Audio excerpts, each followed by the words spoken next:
नमस्कार। प्रादेशिक समाचार के साथ मैं ज्ञानेश्वर प्रसाद श्रीवास्तव। पहले मुख्य समाचार। भारत 5G सेवा उपलब्ध कराने वाले चुनिंदा देशों में शामिल एयरटेल ने 8 शहरों में की शुरुआत। रिलायंस जियो दीपावली तक करेगा 5G सेवा शुरू। राजघाट पर आयोजित सर्वधर्म प्रार्थना सभा में राष्ट्रपति, उपराष्ट्रपति और प्रधानमंत्री ने राष्ट्रपिता महात्मा गांधी को पुष्पांजलि अर्पित की। हजारीबाग में हुई सड़क दुर्घटना में बस में सवार 4 यात्रियों की मौत, 30 से अधिक लोग घायल। और भारत और दक्षिण अफ्रीका के बीच 3 20-20 क्रिकेट मैचों की श्रृंखला का दूसरा मैच आज शाम गुवाहाटी में खेला जाएगा। और अब समाचार विस्तार से। भारत 5G सेवा उपलब्ध कराने वाले चुनिंदा देशों में शामिल हो गया है। प्रधानमंत्री नरेंद्र मोदी ने कल नई दिल्ली में 6ठे इंडिया मोबाइल कांग्रेस से देश में 5G सेवा का शुभारंभ किया। एयरटेल ने दिल्ली, मुंबई, कोलकाता, चेन्नई, बेंगलुरु और वाराणसी सहित 8 शहरों में 5G सेवा शुरू की है। रिलायंस जियो दीपावली तक इसकी शुरुआत करेगा। वोडाफोन आइडिया भी जल्द ही 5G सेवा उपलब्ध कराएगा। प्रधानमंत्री ने कहा कि 5G सेवा दूरसंचार उद्योग की ओर से 130 करोड़ देशवासियों को एक उपहार है और इससे अनगिनत अवसर उत्पन्न होंगे। उन्होंने कहा कि 5G के साथ भारत पहली बार दूरसंचार तकनीक के क्षेत्र में वैश्विक मानदंड स्थापित कर रहा है। राष्ट्र आज राष्ट्रपिता महात्मा गांधी को उनकी 153वीं जयंती पर श्रद्धांजलि अर्पित कर रहा है। इस अवसर पर देश विदेश में कई कार्यक्रम आयोजित किए जा रहे हैं। आज दिल्ली में महात्मा गांधी के समाधि स्थल राजघाट पर सर्वधर्म प्रार्थना सभा आयोजित की गई। उपराष्ट्रपति जगदीप धनखड़ और प्रधानमंत्री नरेंद्र मोदी ने राजघाट पर महात्मा गांधी को पुष्पांजलि अर्पित की। राष्ट्रपति द्रौपदी मुर्मू ने महात्मा गांधी को श्रद्धांजलि देते हुए कहा कि यह दिन हम सबके लिए गांधी जी के प्रेरक जीवन के मूल्यों, शांति, समानता और सामुदायिक सौहार्द के प्रति नए संकल्प भरने का है।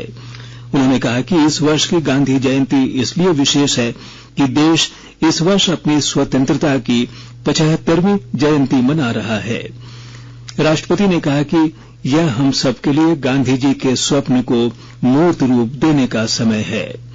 उपराष्ट्रपति जगदीप धनखड़ ने कहा कि महात्मा गांधी आधुनिक भारत के सबसे प्रभावी व्यक्तित्व थे और वे आज के इस विकट समय में भी पूरी मानवता के लिए नैतिकता के प्रतीक और आशा की किरण बने हुए हैं। प्रधानमंत्री नरेंद्र मोदी ने राष्ट्रपिता महात्मा गांधी को उनकी 153वीं जयंती पर श्रद्धांजलि अर्पित की है। अपने संदेश में श्री मोदी ने कहा कि गांधी जयंती का महत्व इस समय और बढ़ गया है जब भारत अपनी आजादी का अमृत महोत्सव मना रहा है। उन्होंने कहा कि हमें हमेशा बापू के आदर्शों के अनुरूप रहना चाहिए। प्रधानमंत्री ने जनता से अपील की कि वे खादी के कपड़े और खादी उत्पादों को खरीदें और यही गांधी जी के प्रति सच्ची श्रद्धांजलि होगी। लाल बहादुर शास्त्री जी को श्रद्धांजलि देते हुए श्री मोदी ने कहा कि समूचा भारत उन्हें उनकी सादगी और निर्णय क्षमता को लेकर पसंद करता है। उन्होंने कहा कि भारतीय इतिहास में संकट के समय शास्त्री जी का दृढ़ नेतृत्व हमेशा याद रखा जाएगा। राष्ट्र आज पूर्व प्रधानमंत्री लाल बहादुर शास्त्री को भी उनकी जयंती पर श्रद्धांजलि दे रहा है। शास्त्री जी के नेतृत्व में भारत ने पाकिस्तान के विरुद्ध 1965 का युद्ध जीता था। शास्त्री जी ने सैनिकों और किसानों में जोश भरने के लिए जय जवान जय किसान का ओजस्वी नारा दिया था। इधर राज्यपाल रमेश बैस और मुख्यमंत्री हेमंत सोरेन ने राष्ट्रपिता महात्मा गांधी और पूर्व प्रधानमंत्री लाल बहादुर शास्त्री को श्रद्धा सुमन अर्पित किया है। जल शक्ति मंत्रालय में पेयजल और स्वच्छता विभाग आज स्वच्छ भारत दिवस का आयोजन कर रहा है। इस अवसर पर राष्ट्रपति द्रौपदी मुर्मू आज नई दिल्ली में वर्ष 2022 के स्वच्छ सर्वेक्षण, ग्रामीण स्वच्छता ही सेवा, सुजलाम प्रथमम और द्वितीय चरण जल जीवन मिशन कार्यक्षमता मूल्यांकन, हर घर जल प्रमाणन और स्टार्टअप ग्रैंड चैलेंज पुरस्कार प्रदान करेंगी। स्वच्छता सर्वेक्षण 2022 के परिणाम की घोषणा कल कर दी गई। झारखंड को एक बार फिर 100 से कम शहरों वाले राज्यों की सूची में बेस्ट परफॉर्मिंग स्टेट का दूसरा पुरस्कार मिला है। वहीं पहले स्थान पर त्रिपुरा रहा है।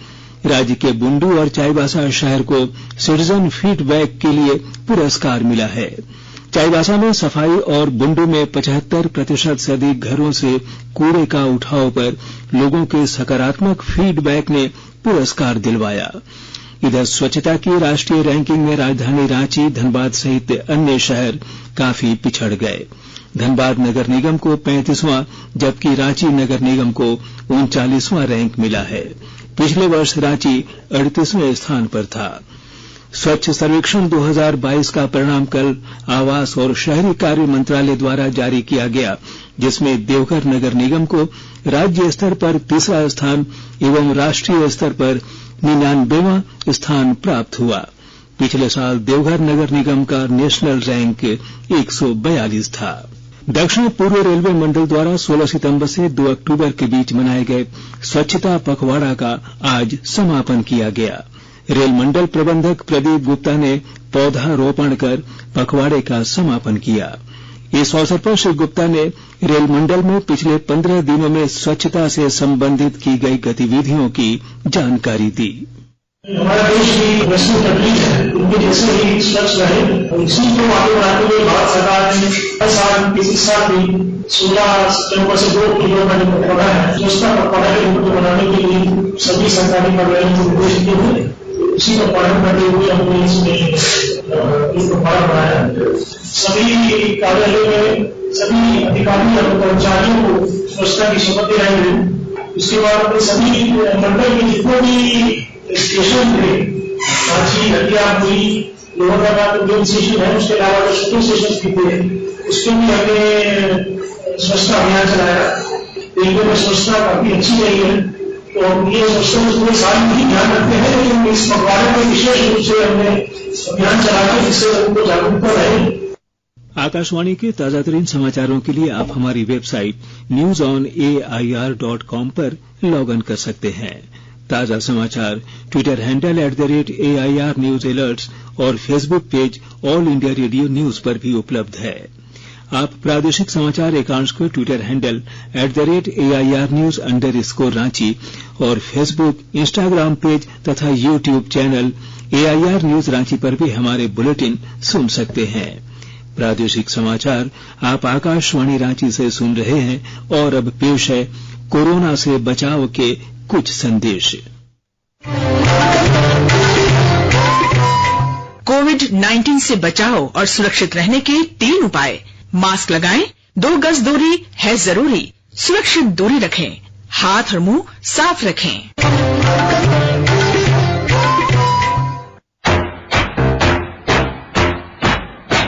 चलो मिलकर एक शुरुआत करें, चलो एक फैसला आज करें, मास्क नहीं तो टोकेंगे, कोरोना को रोकेंगे, चलो एक इरादा करते हैं, चलो एक इरादा करते हैं, मास्क नहीं तो टोकेंगे, कोरोना को रोकेंगे।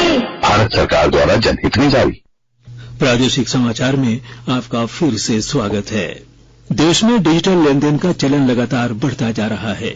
यूनिफाइड पेमेंट इंटरफेस यूपीआई के जरिए डिजिटल भुगतान लेनदेन इस साल सितंबर महीने में बढ़कर 678 करोड़ पर पहुंच गया है। अगस्त में 657 करोड़ लेनदेन हुए।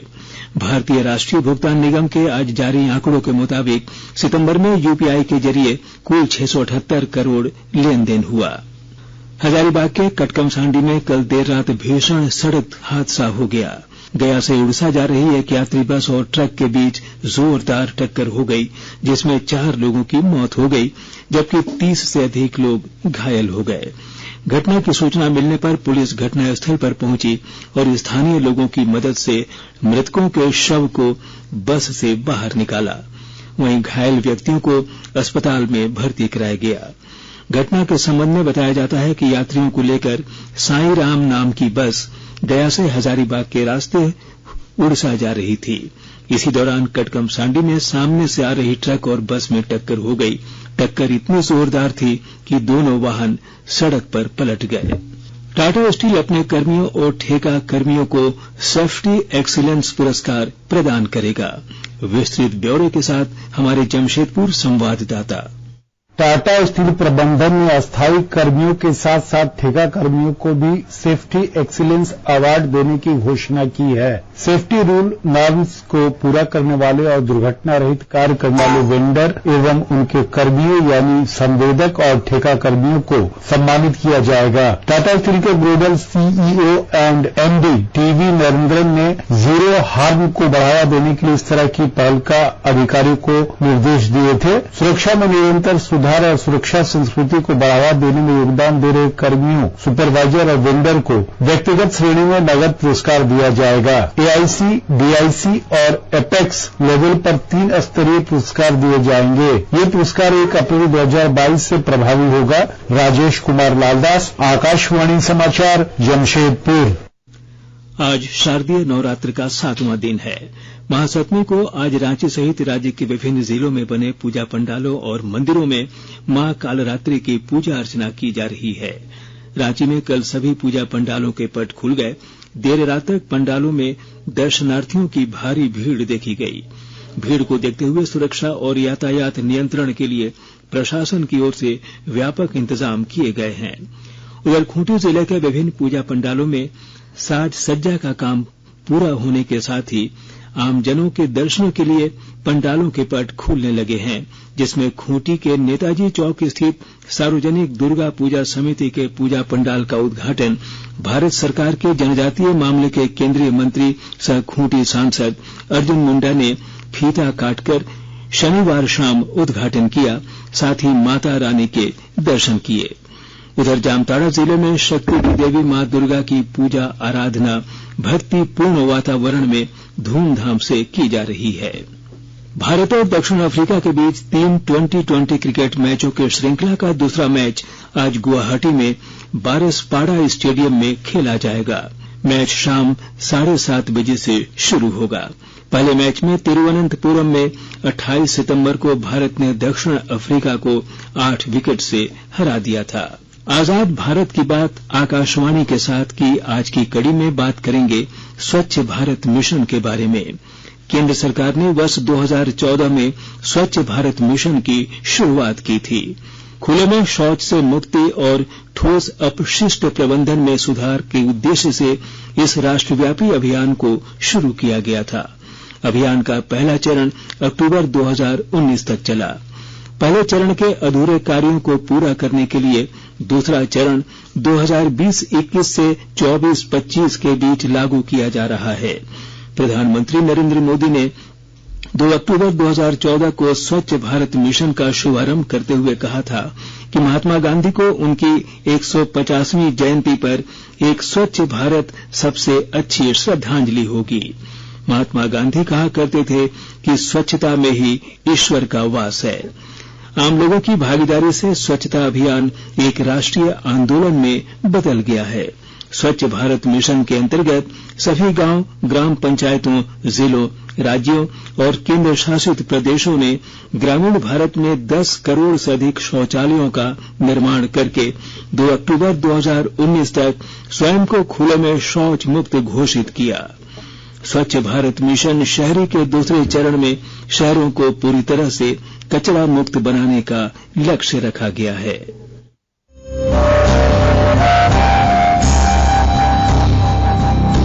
आजाद भारत की बात आकाशवाणी के साथ स्वतंत्रता के 75 वर्ष का उत्सव, जीवंत यात्रा की स्मृतियां, स्वतंत्र भारत की उपलब्धियां और कुछ रोमांचक पल। तो आप भी जुड़िए और सुनना न भूलें 15 अगस्त से प्रतिदिन हमारे FM गोल्ड 100.1 और दूसरे चैनलों पर आजाद भारत की बात आकाशवाणी के साथ। और अब अंत में मुख्य समाचार एक बार फिर। भारत 5G सेवा उपलब्ध कराने वाले चुनिंदा देशों में शामिल एयरटेल ने 8 शहरों में की शुरुआत। रिलायंस जियो दीपावली तक करेगा 5G सेवा शुरू। राजघाट पर आयोजित सर्वधर्म प्रार्थना सभा में राष्ट्रपति, उपराष्ट्रपति और प्रधानमंत्री ने राष्ट्रपिता महात्मा गांधी को पुष्पांजलि अर्पित की। हजारीबाग में हुई सड़क दुर्घटना में बस में सवार 4 यात्रियों की मौत, 30 से अधिक लोग घायल।